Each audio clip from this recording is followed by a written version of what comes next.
የቲክቶክ ፕላትፎርሟ ንግስት የሶሻል ሚዲያዋ ድምቀት ጃኒ እሷ የመጀመሪያ ፍቅረኛዋ እያንቋሸሻት እየሰደባት ተቸግራ ለኔ የሚያስብ ሰው ይመጣል፣ አንድ ቀን ለኔ የሚደግፍ ሰው ይመጣል ብላ ተናግራ ሳጨርስ የኢትዮጵያ ቲክቶክ ታሪክ ላይ ስሙን በትልቁ የጻፈው እና ስሙን የሚያነገሰው ሰው መጥቶ እንደ ንግስት ያኖራት እንደ ንግስት ፍቅረኛው ያረጋት ሰውን ያገኘች እናም በቲክቶክ ፕላትፎርም ሚሊዮን ብሮችን ሰርታ ለራሷ ID6 መንዳት የጀመረች ለእናቷ ደግሞ ቅንጡ ቤት አዲስ አበባ ላይ የገዛች ስለ ጃኒ እንዴት ነው ያ የመጀመሪያ ፍቅረኛዋን ያገኘችው? እንዴትስ ነው ይሄ ንጉስ የሆነው ፍቅረኛዋን ያገኘችው? እነማናቸውስ የሚለውን ሙሉ የፍቅር ታሪኳንና ሚሊዮነርነቷን ዘግብላችኋለሁ። አብራችሁን ቆዩ።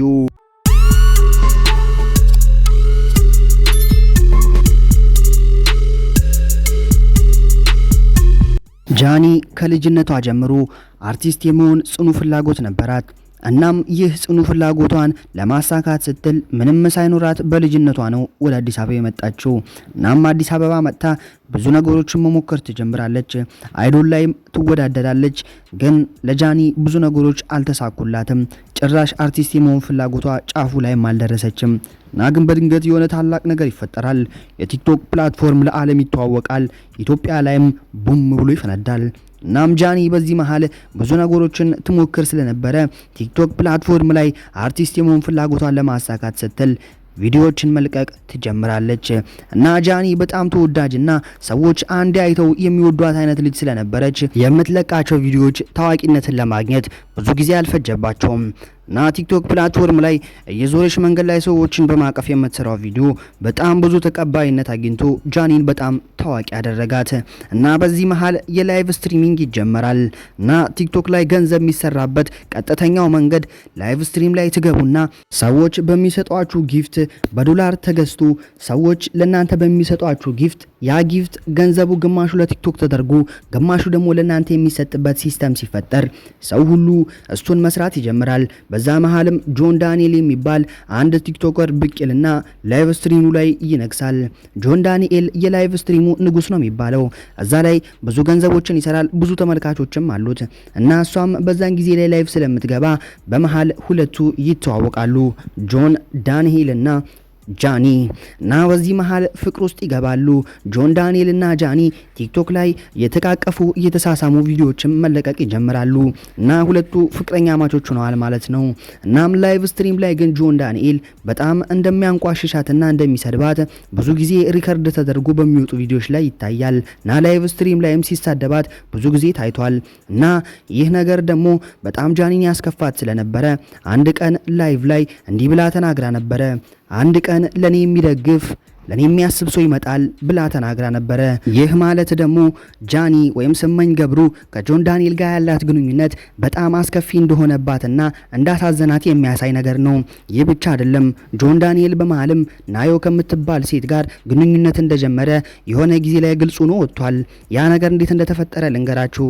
ጆን ዳንኤል አሸንድዬ በዓልን ለማክበር ወደ መቀሌ በሚሄድበት ጊዜ ላይ ቦሌ ኤርፖርት አየር ማረፊያ ላይ ፕሌን ተሳፍረው ሳሉ አየሩ ትክክል አይደለም እና ውረዱ ሲባል ጆን ዳንኤል አልወርድም ብሎ ላይቭ ላይ 27000 ሰው ባለበት ተመልካች ላይ ቦሌ ኤርፖርትን በማንቋሸሹ ተይዞ እስር ቤት ይገባል። እና በዚህ መሃልም ደግሞ ናዮ አብራው ስለነበረች እሷም ትታሰራለች። የሆነ ትንሽ ከቆየ በኋላ ናዮ እርጉዝ ናት ተብሎ ትፈታለች። ከተፈታች በኋላም ትወልዳለች። ያ ልጅ ደግሞ የጆን ዳንኤል መሆኑ ሲረጋገጥ ከጃኒ ጋር የነበረው ግንኙነት አቁሞ ከናዮ ጋር ግንኙነት መጀመሩ ይፋ ይወጣል። እናም ጆን ዳንኤል እስር ቤት ባለበት ጊዜ ላይ አንድ ትልቅ ክስተት ቲክቶክ ፕላትፎርም ላይ ተፈጠረ። ያም ትልቅ ክስተት ከሰማይ የወረደ ተአምር ነው የሚመስለው። እንዴት እንደሆነ ልንገራችሁ። አንድ አዶናይ የሚባል ተአምረኛ ሰው ከካናዳ ወደ ኢትዮጵያ ብቅ ይላል። በዛን ሰዓት ቲክቶክ ፕላትፎርም ላይ ማንም አልነበረም። የነበሩትም ደግሞ ሊቋቋሙትም የማይችሉት አይነት ሰው ነበር።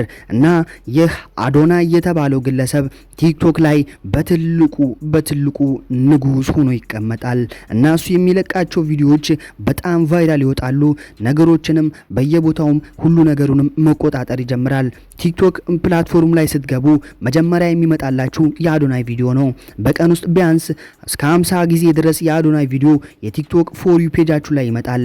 ያኔ ጆን ዳንኤል እስር ቤት ነበረ።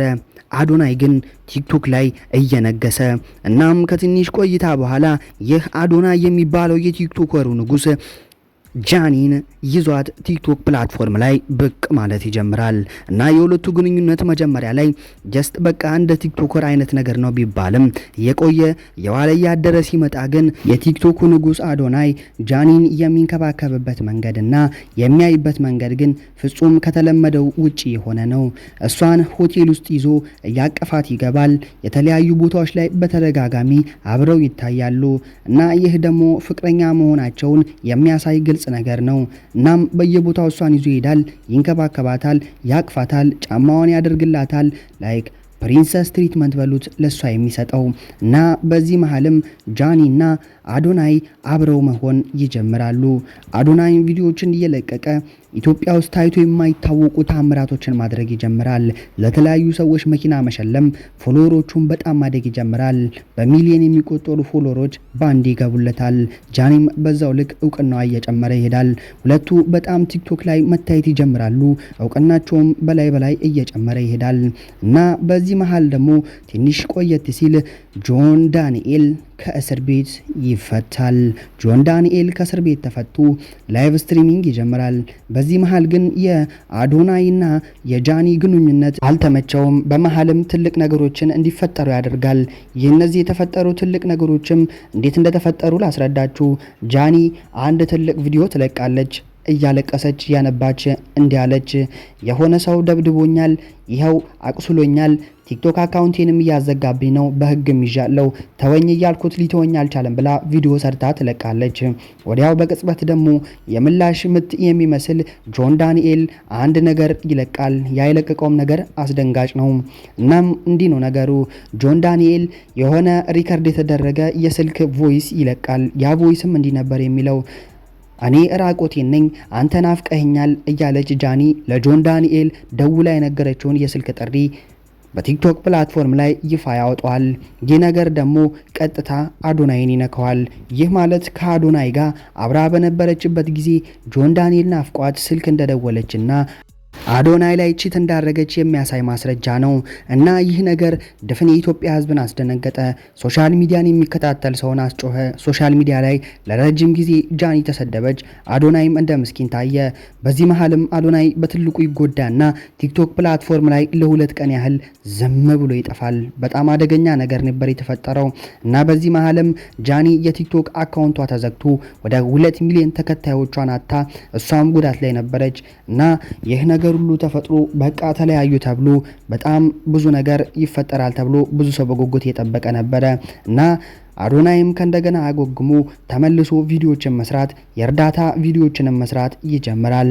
በመሃል ግን አንድ ትልቅ ነገር ይከሰታል። ይህ አዶናይ የሚባለው ግለሰብ ወይም የቲክቶኩ ንጉስ በጣም ማቹርድና የበሰለ ሰው ስለሆነ ነገሮችን አገናዝቦ ትንሽ ጊዜ ይወስድና ብቅ ይላል ቲክቶክ ፕላትፎርም ላይ።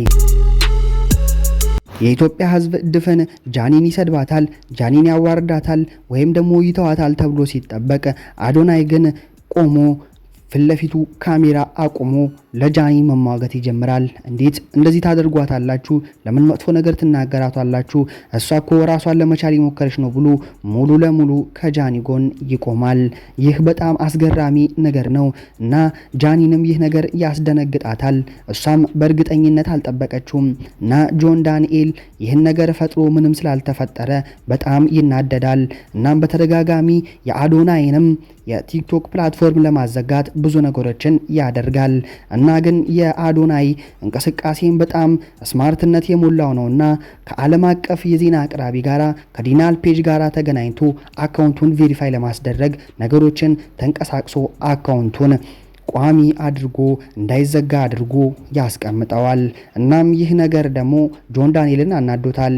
ግን በመሃል ሌላ ነገርም ተፈጠረ። ጃኒ እና አዶናይ የቲክቶኩ ንጉስና የቲክቶኳ ንግስት አንድ ላይ ሆነው አንድ ቪዲዮ ይለቃሉ። ይህ ነገር ደግሞ ሙሉ ዓለም ላይ ያሉ ኢትዮጵያውያኖችን አስደነገጠ። እንዴት ያን ሁሉ ነገር አድርገው አብረው ይሆናሉ? እንዴት እንደዚህ ያደርጋሉ ሲባል አዶናይ ግን ይቅር ብሏት አብሯት ቀጠለ እና አብሮም በተደጋጋሚ ቪዲዮዎችን መስራት ይጀምራሉ እና የቲክቶኩ ንጉስ እና የቲክቶኳ ንግስት አንድ ላይ ሆነው ፍቅራቸውን ቀጠሉ። የተለያዩ ዝግጅቶች ላይም ከእንደገና አብረው መታየት ጀመሩ። እናም ጊዜ እየሄደ በመጣ ቁጥር ጆን ዳንኤልም እየደበዘዘ ጃኒና አዶናይም ከፍ ያሉ ይመጣሉ። እናም በዚህ መሃል አዶናይ በመሃል ይህ አካውንቱ ሊዘጋ ሲል የተዋወቀው ዲላን ፔጅ የሚባለው ዓለም አቀፍ ዜና አቅራቢ ጋር አሁን ላይ ወደ እንግሊዝ ሄዶ ይገናኘዋል እና ይህ ዲላን ፔጅ እንዲህ ብሎ አዶናይን ይጠይቀዋል። ፍቅረኛ አለህ እንዴ? ምን ያህል ጊዜስ ፍቅረኛ ጋር ቆይታል ብሎ ሲጠይቀው አዶናይም እንዲህ ብሎ ነው በግልጽ የመለሰው፣ በይፋም ለዓለም ያሳወቀው። አዎ ፍቅረኛ አለኝ፣ ስሟም ጃኒ ይባላል። ወደዚህ ወደ እንግሊዝ ስመጣ ሸኝታኛለች። ከሷ ጋር 1 ዓመት ሆኖናል ብሎ ለዓለም ላይ ላሉ ኢትዮጵያውያን ሁሉ ፍቅረኛ እንዳለው በእንግሊዘኛ ቋንቋ ቀጥታ ተናግሯል እና ፍቅራቸውም እንደሚቀጥልም ግልጽ ነው። አዶናይም ዓለም አቀፍን እውቅና ያገኘ ሰው ሆኗል። እሷም ኢትዮጵያ ቲክቶክ ላይ ታላቅ ስም ጽፋለች። የተለያዩ ቪዲዮዎችንም እየሰራች ብሮችንም መሰብሰብ ችላለች። እናም አሁን ጃኒ ሚሊዮን ብሮችን ትሰራለች። እናም ID6 የሚባል የሚሊዮን መኪና የምታሽከረክር ግለሰብ ስትሆን ለእናቷም አዲስ አበባ ላይ በሚሊዮን አውጥታ ቤት የገዛች ሚሊዮነር ሴት ናት። እና ሁለቱ የሚገርም ጥምረት ይወጣቸዋል። እናም ዛሬ ያቀረብኩላችሁ የጃኒን የፍቅር ጉዞ ይህንን ይመስላል እና እናንተም የተለያዩ መሰናክል ቢገጥሟችሁ የሚክሳችሁ ሰው ይመጣል። ብትሰደቡ ብትንቋሸሹ የሚክሳችሁ ሰው ይመጣል። እግዚአብሔር መካስ ያቅበታልና እና እናንተ አሁን መጥፎ ቦታ ያላችሁ በሰው የተገፋችሁ ሰዎች የሚክስ ሰው እንደሚመጣ ማሳያ እንዲሆንላችሁ ይህን ቪዲዮ አቀረብኩላችሁ። ሙሉ ቪዲዮን ስላያችሁ አመሰግናለሁ። ይህንን አስኩዬ ኢቲ የሚለውን ዩቲዩብ ቻናል ሰብስክራይብ አድርጉ እያልኩ እኔ ጨረስኩ። ደህና ሁኑ።